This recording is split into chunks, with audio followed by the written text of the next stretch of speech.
Together, we're fighting for safe food, clean water, and a livable climate.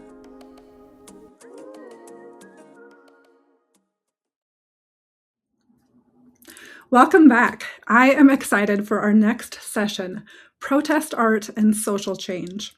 We will be talking about the history of protest art, the power art has in political movements, and the ways that Food and Water Watch has used art strategically in our organizing work. At the end of the hour, we'll be hosting a short poster making session where you can work along with us to create your own poster to bring to your next protest. Here with me for this session are my colleagues Michaelyn Mankel and Thomas Meyer. Michaelyn Mankel is a senior organizer with Food and Water Watch in Iowa. Michaelyn got her start organizing grassroots campaigns in Michigan in 2018. Soon thereafter, she joined Sunrise Movement, which brought her to Iowa in 2019, where she organized students on college campuses across the state to participate in the 2020 Iowa caucus. Michaelyn continued her political work as a volunteer with Iowa Citizens for Community Improvement, Women's International League for Peace and Freedom, and served on the steering committee for the Buffalo Rebellion Coalition before joining Food and Water Watch. In addition to community organizing, Michaelyn is a powerful writer, storyteller, and performing artist who uses poetry as a tool of political empowerment. Today, she will talk to us about the history and importance of protest art, and then lead us in a protest poster making activity at the end of the session. Thomas Meyer is the Strategic Organizing Projects Director here at Food and Water Watch. Based in Seattle, Washington, he works with organizers, volunteers, and coalition partners across the country to develop campaign strategies and build grassroots power. He has played a major role in multiple successful Food and Water Watch campaigns, including stopping dirty energy legislation in Congress and organizing the March to End Fossil Fuels. Thomas was previously the senior Maryland organizer, where he led Food and Water Watch to a landmark victory with a successful campaign to ban fracking statewide. Through his organizing career, Thomas has used art to engage volunteers, show political power, and have fun. And today, he's going to show us some examples of how we at Food and Water Watch use art in our strategic organizing. Michaelyn and Thomas, thank you so much for being here with us today. And Michaelyn, I'll go ahead and hand it on over to you. Yeah, thanks so much, Janine.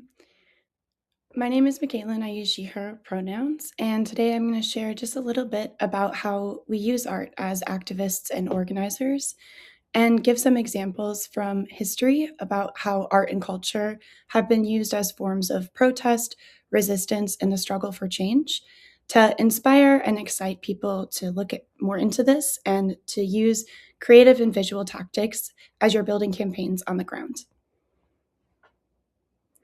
I wanted to start with this quote from Toni Cade Bambara, who is a Black feminist author, filmmaker, activist, and educator, who said, "The role of the artist is to make the revolution irresistible."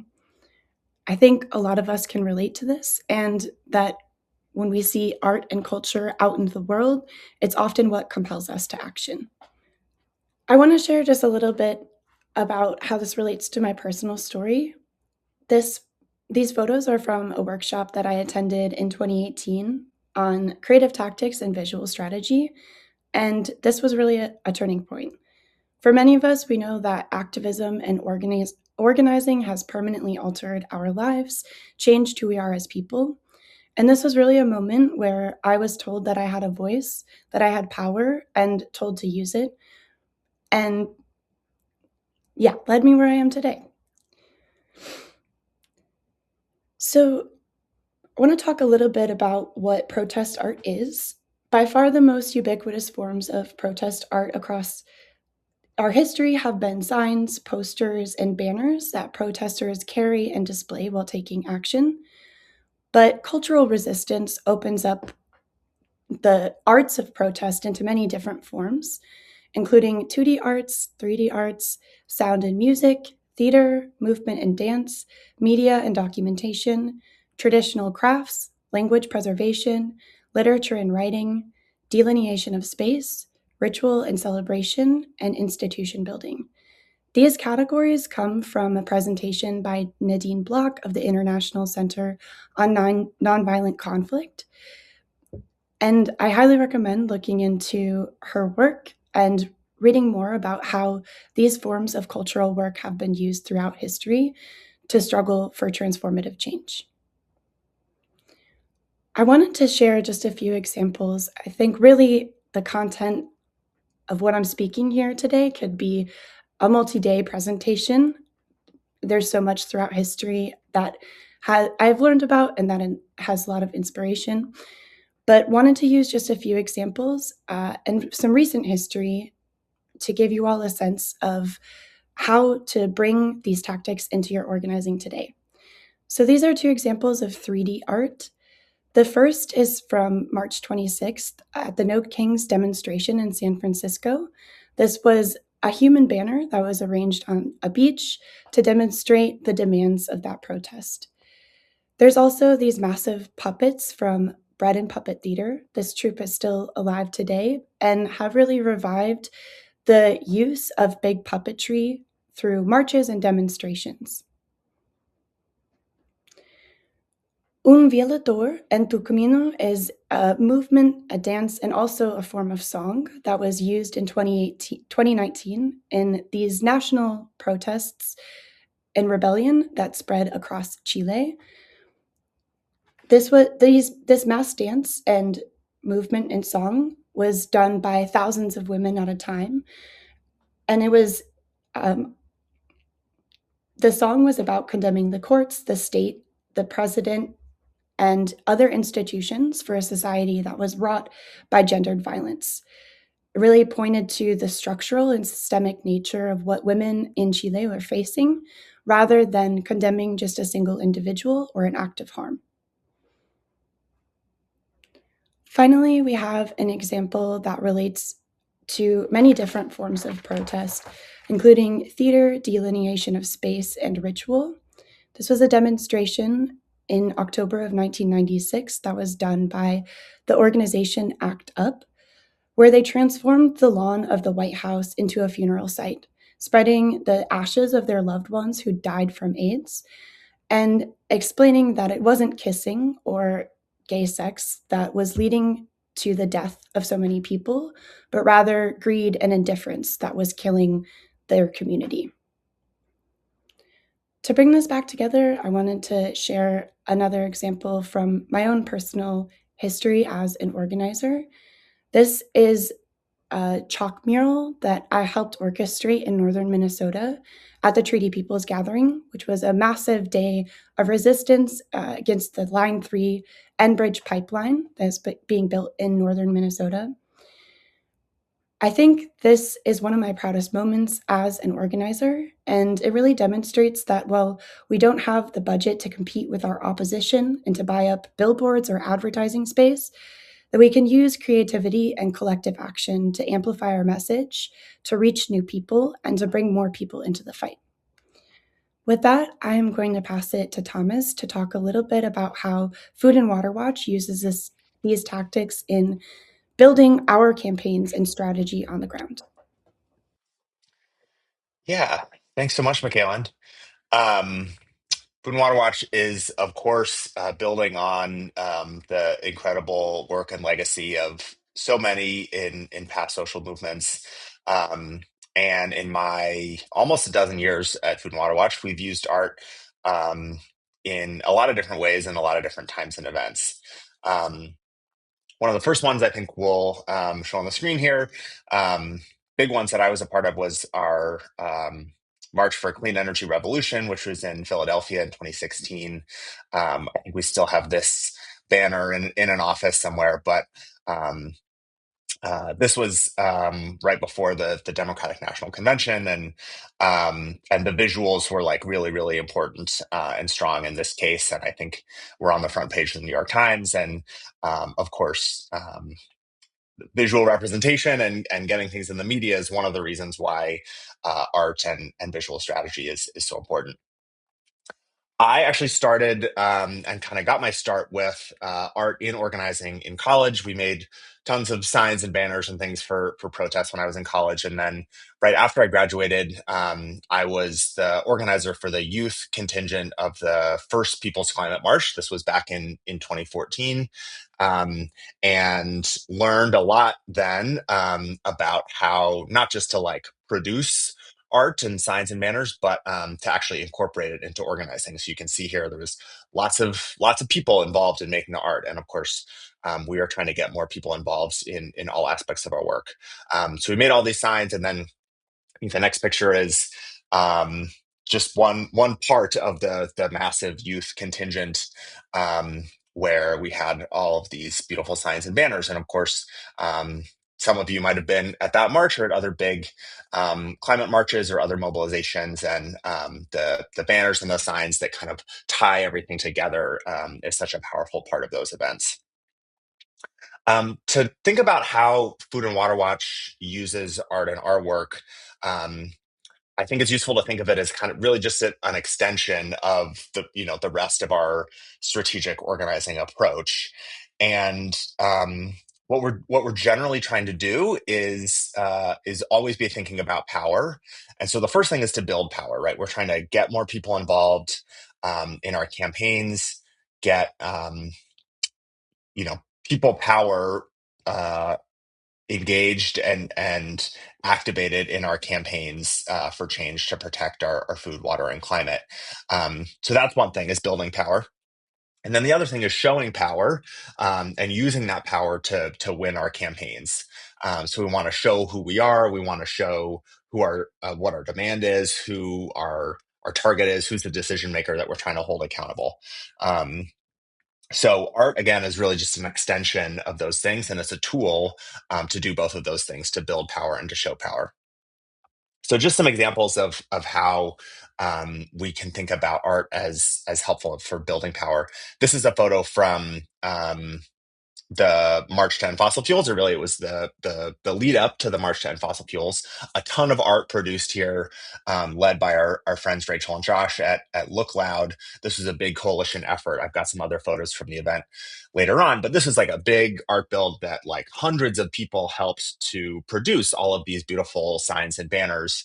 And so this is a great way to engage people that maybe aren't interested in like Zoom meetings or meetings with elected officials or making phone calls at the other kind of important work of organizing and campaigns. This is a critical way for people to get involved. And sometimes it's big like that. That was like a weeks long effort. Sometimes it's relatively small, right? This is great banners that are strategic and useful for our campaigns, where we can get people involved in a different way. It's just like a few people, many hands make light work, some fabrics, some markers, some paint.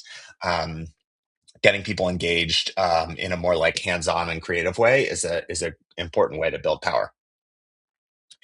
Another way is through our printed signs here. So this is obviously not handmade, kind of a different kind of art, but it's useful to think about this as a way to build power and a good complement to the other types of arts and visuals we might have. You've probably seen similar Food and Water Watch signs like this at events or actions over the years, and there's a few things we're trying to accomplish with these visuals. One is to make our demand really, really clear. It's designed so that the text, jumps off the sign, and we've got really, really clear, repeatable demands, for our different campaigns. Another one is to clearly show who we are. Right? It's representing Food and Water Watch. It's an organization of thousands of people concerned, residents and activists. And then the last thing is that kind of lower chunk. In this case, it says text FWW to 23321. That's an invitation for people to take action and get involved. So that's the most concrete way that we're building power with these visuals, is with every sign, we're not only stating who we are, what our demand is, but giving people an opportunity to take action and get more involved. So in addition to building power, we want to show power with our visuals. So this is a photo from New York, I think, and this is a really great illustration. You've got some really clear demands and messaging front and center on that. That yellow banner is for Governor Hochul stop frack gas pipeline. You've got other signs that that kind of complement that, protect our water and stop Trump, stop the pipeline. And you've got a lot of people in this photo, and you've got people that can be identified as belonging to and representing different organizations that are building and kind of wielding political power. So Food and Water Watch, but also our friends at New York Communities for Change and Fridays for the Future and State Energy Project and other groups you can see visually represented in the photo here. So when we actually pull together the people and the art, in a strategic way, like this is a great example of how we show power. This is an example from the March to End Fossil Fuels. This was actually like the press conference before the march. We had these great signs and banners, and very clearly, again, we had the target, right? This was pointed at President Biden. We had a ton of people just as the kind of the backdrop for this press conference. Sometimes the press conference is super boring, or you're just in front of a building. But in this case, we wanted the backdrop to be full of people and show as much power as we could. And then, of course, people, in this case, it's our colleague Alex speaking there, representing different organizations, different constituencies. Again, that's a representation of our political power.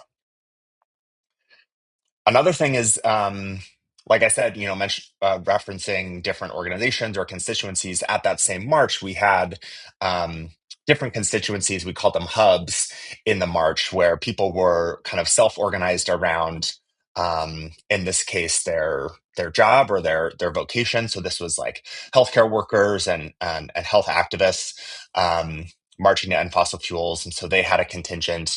We had another contingent of workers and labor activists. I think that's the next photo. So again, the contingents were, representing people, and that's really where our power comes from. The visuals are making it clear, how those constituencies are affected and represented in the fight. And it's also a way for those constituencies to engage and show up as themselves, help to design and build these visuals, and again, have a stake in the fight, but show it visually, and show that power as much as possible. Last thing I just wanted to run through was an example from our campaign to ban fracking in Maryland. So this was just a couple of sessions where I had some friends help make these banners. This was in our office in DC. Made a lot of signs and banners in that conference room there, but we made these flags and banners kind of well in advance of many of the actions of that campaign, but then we're able to use them at many different points along the way. So one example was these like local hearings. This one was in Baltimore. We've got those man fracking flags in the back. Another handmade banner in the front there, along with our standard like "Don't Frack Maryland" or ban fracking posters and signs. And then that culminated in several really large kind of actions and mobilizations in the state capitol in Annapolis, where again, the visuals were important. We wanted to tie in the kind of colors from the state flag, that kind of gold and red in our banners and our signage. But of course, this was like a compliment to the people power, right? We had over 1,000 people at this event and hundreds at other events. And so the art was a way to tie together kind of multiple events across a multi-year campaign. But again, it was always kind of through the lens of power, and how do we both build power and show power to win our campaigns. And we did win that fight, and many others we don't have time to get into here, but I love to, again, think about art as an extension and kind of a tool in the toolbox for our strategic organizing campaign. And it's just such a valuable tool to engage people and to work with kind of different parts of our brain and different interests as we go about our work, and having fun, like Janine said, is a big part of it. We kind of get out of the monotony of meetings and phone calls and work with our hands, and people love to do it. So I always am encouraging organizers and volunteers to think of as many opportunities to incorporate art into our campaigns as we can, because it makes it more fun, makes it more beautiful, great way to get people engaged and involved. And that's all the kinds of things that we're trying to do with our campaigns in general. I think now Michaelyn and I are going to go through a little activity. Um, so obviously we are over the internet now, and not getting our hands dirty with paints and markers, but we thought we could do um, just a quick rundown of some simple tips to keep in mind for making a poster. We've shown some photos of banners and flags and things that are kind of most visually striking, but a lot of what we take to events are like pretty simple posters, and that's the thing that's most accessible. I will just say, I think between the two of us, Michaelyn is by far the superior artist. And so I'm going to be speaking as kind of like lowest common denominator, like things to keep in mind, even if you don't consider yourself an artist or particularly creative. And I would count myself among that crew. But these tips are just good things to keep in mind and can help make whatever visuals you're putting together as like strategic and impactful as possible. Michaela, anything to add before we kind of go through an example? Yeah, just we really hope you bring these tips to your next art build or community event. We know that one of the most powerful tools that's used against us is alienation and isolation in our society. And so, even if you don't have art skills or consider yourself an artist, we should all recognize that art is a great way to build community, build connection, and create collectively and express ourselves not as individuals, but as a movement fighting for change. So while we're doing this demonstration, please carry along with us and then bring these tips to the next event or organize and host one yourself. A lot of people will turn out and are excited to make art collectively as a form of protest. Yeah, awesome. Um, Well, for this, we're keeping it super simple. You could have a small sheet of paper, a medium sheet of paper, a decent size, poster, um, and probably just some markers. You can kind of extrapolate like up or down depending on the space or materials that you have. And I'll just say for like bigger banners and signs, typically what we do is either have a stencil. You can probably see from some of those designs in the pictures we shared that they were pretty clearly stenciled. Or this is what I usually do is put fabric like up on a wall and then project a design, and then you can trace over the projection, and then it's super easy to just paint inside the lines. So those are a couple tips that it's a little harder to show over Zoom. So we thought we'd do a simple kind of poster run through, but the tips are applicable regardless of the medium. Um, and so we'll dive in. Um, First thing I think I'll share is make sure that whatever materials you're using and colors you're choosing are high contrast. So I was just talking about this with folks painting a banner.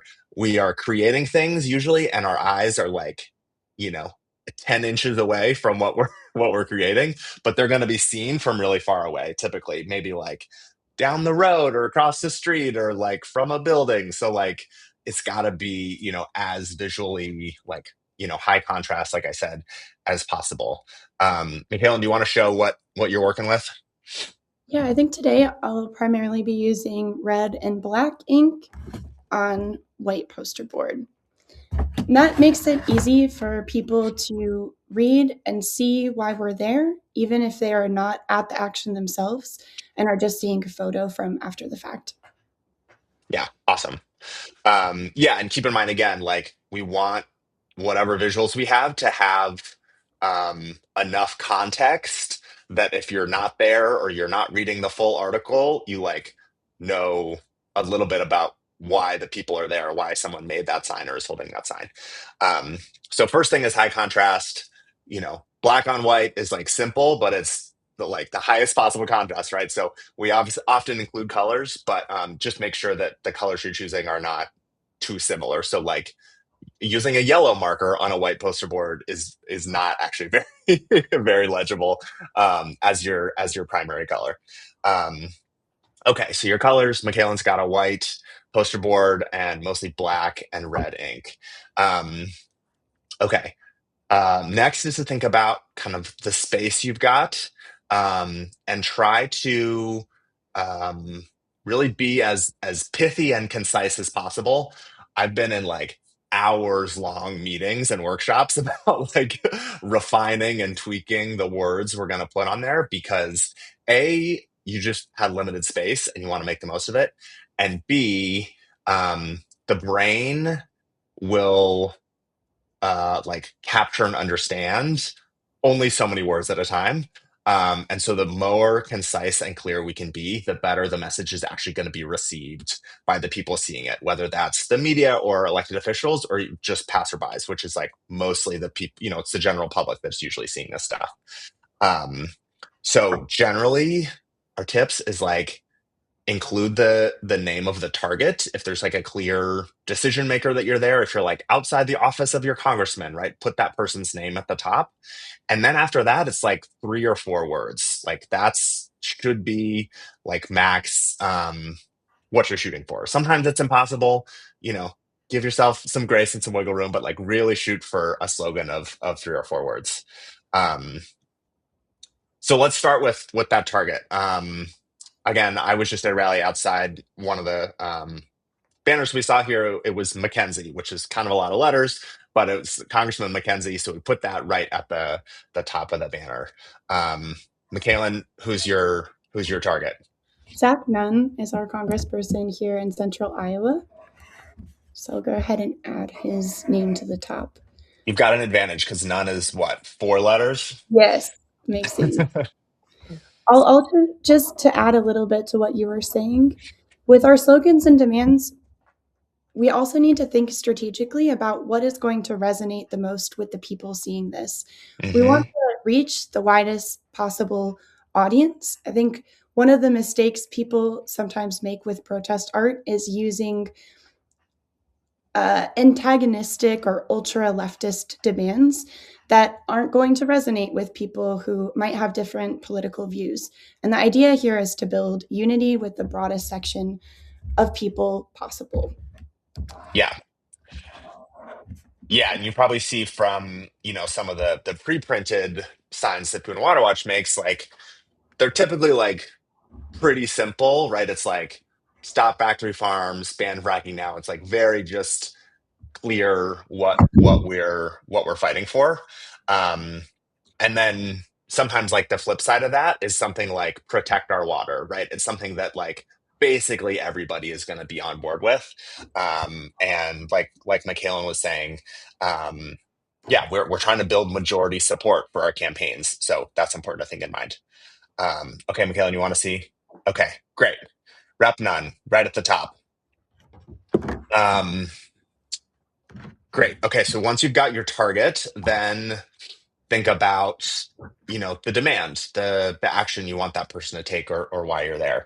So again, usually that's like support or oppose, some policy, vote a certain way, um, take some stand, take some position. I'm talking broad strokes here, but generally we're like demanding that an elected official do a certain thing, and so we want to be clear about what that is. Um, in a case like a member of Congress, there might be a specific like legislative demand. There might be other messages. You don't all have to have the same sign, right? So it might be like vote no on a specific bill. And then there might be other signs that say like protect our water or protect our food, right? That are like complementary to kind of the legislative demand. So that's why it's good. Again, get more people involved, like plan out your visuals like this so that they're complementary and additive. But generally, want to have a clear demand to tie into the target or the decision maker. Michaelyn, what are you going to put on yours? I'm going to use a demand that I think relates to most of the members of Congress, which is no giveaways for billionaires or no bailouts for billionaires.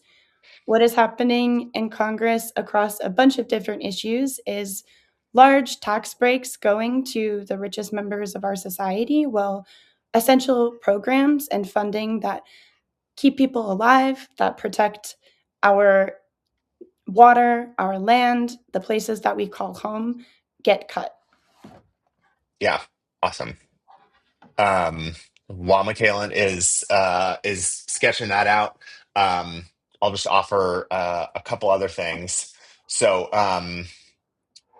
yeah, like we talked about, slogans that represent the demands and the fight are really important. Thinking about them like strategically and complementary. So again, no bailouts for billionaires might be tied to specific legislation or a vote that has happened or is coming up, and so you might have another sign or a buddy that is doing something visually that's like complementary. Generally, we want visuals that like reinforce each other. And again, like we said, to make it easy for someone who's like just sees the picture or is just driving by to know exactly why you're there. A message on a sign that like doesn't name the target and doesn't have clear demand. It's like, or doesn't represent like the group or the people that are there, doesn't add much and doesn't like convey much context or information to passerbys, or folks who like just happen to see a picture at the top of an article or something like that. Okay, Michaelyn, you want to show us what you got? Great. All right. So rep none, no billionaire giveaways. It's 3 words. Billionaires, kind of a lot of letters, but you made it work. So yeah, so that's an example. It's like quick, quick tips, target at the top, 3 to 4 word like slogan or demand, high contrast colors, and then think about how what you might have could be complementary to what others will have at the event.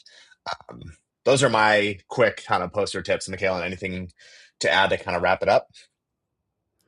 No, I think you captured it.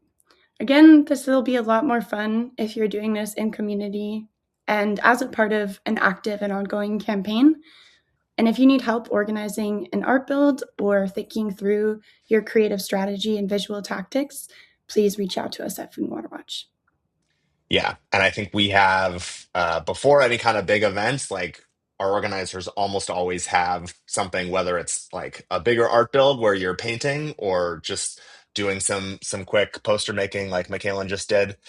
Organizers are always prepping that before a big event. So if that's something you haven't been involved in before, if you live in a place where you're working with a Food and Water Watch organizer, get in touch and let them know you want to help with the next one. I think that's it for us. Thanks everyone for joining. Well, thank you so much, Michaelyn and Thomas. What a great and inspiring overview of the power of art and the importance of art and the work that we're all doing together. I love the reminder that art is resistance to and power against isolation, and in that it brings us together as a community and building that all-important people power.